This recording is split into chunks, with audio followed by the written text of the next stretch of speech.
অবিসম্মানিত রাহবার হযরত মাওলানা মুফতি সৈয়দ মোহাম্মদ ফয়সাল করিম শেখ।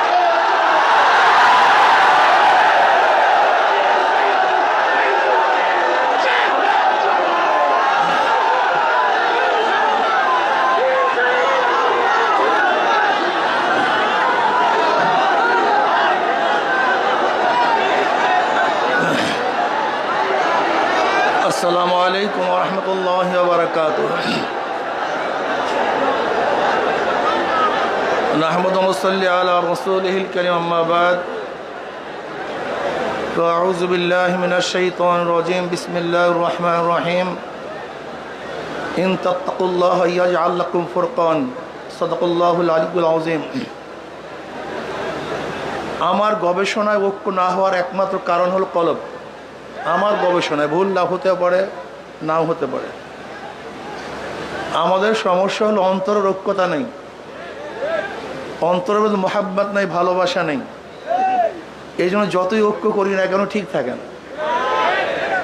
এই জন্য আমি মনে করি যে আমাদের কলবের ঐক্য যদি হয় তো সে ঐক্য ভাঙবে না। দেখেন, স্টেজ ফিটিং ঐক্যের কোনো মূল্য আমি কোনোদিনই দেই নাই, এর কোনো গুরুত্ব আমি মনে করি না। অনেকে দেখছি একসাথে বসলে খুব আনন্দিত হয়, এটাও দরকার আছে, খুব ভালো। কিন্তু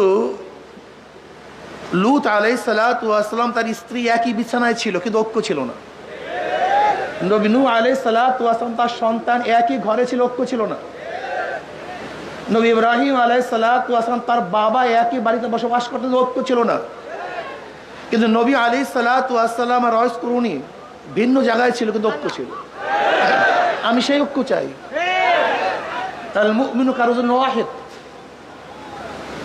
স্টেজে বসলাম, আনন্দ করলাম, ফুর্তি করলাম, বক্তব্য দিলাম, আপনারা খুশি হলেন, লাভালাভি করলেন, এরকম বহুত দেখেছি আমার এই ওই বয়সে।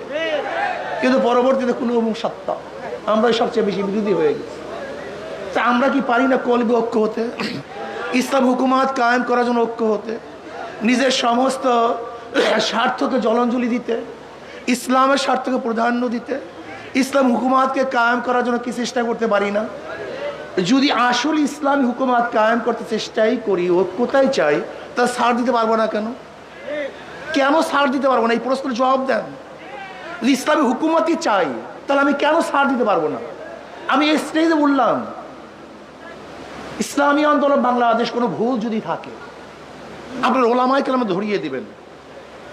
যদি মনে করেন এইটা বাদ দিতে হবে, সেইটা বাদ দিতে হবে, সেইটা বাদ দিতে হবে, বাদ দেবো। ঐক্য চাই, স্থায়ী ঐক্য চাই, বুনিয়ান ও মারসুসের ঐক্য চাই। স্টেজ ফিটের ঐক্য আমি কোনোদিনই পছন্দ করি না, এর কোনো মূল্যই আমার কাছে নেই।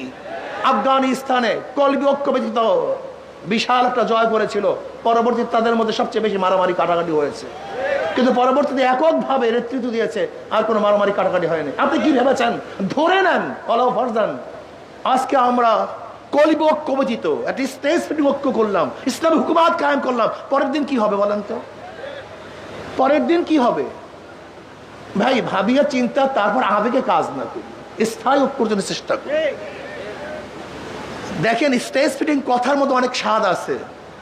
ডায়াবেটিস রোগীর জন্য মিষ্টির মধ্যে বহু স্বাদ আছে, কিন্তু ভবিষ্যৎ কিন্তু ভালো না।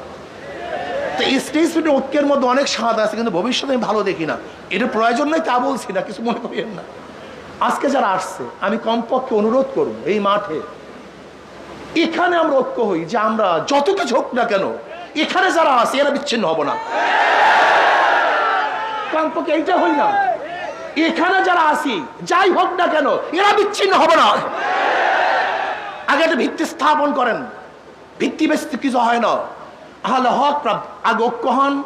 যদি আপনারা ঐক্যবদ্ধ হতে পারেন তাহলে আপনাদের কাছে এমন সুযোগ আছে, আপনারা যা ইচ্ছা তাই করতে পারবেন। কি কয় যে আমাদেরকে বাদ দিয়ে কেউ কিছু করতে পারবে না। আমি বলি আমরা ইসলাম হুকুমাত কায়েম করব, ওদেরকে আমাদের গোলাম বানিয়ে রাখবো। আমাদেরকে বাদ দিয়ে মানে কি আমরাই ক্ষমতায় যাব? ক্ষমতায় যাব আমরা, আর বের যাবে কে?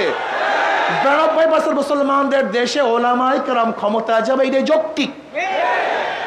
ক্ষমতায় না যাওয়াটা অযৌক্তিক। কাজে আপনারা ঠিক থাকেন, এখানে যারা আসন ঐক্য হন। আমি চ্যালেঞ্জ দিলাম, ইনশাআল্লাহ ইসলাম হুকুমাত কায়েম হবে। এদেশে কলেমার পথ উড্ডয়ন হবে।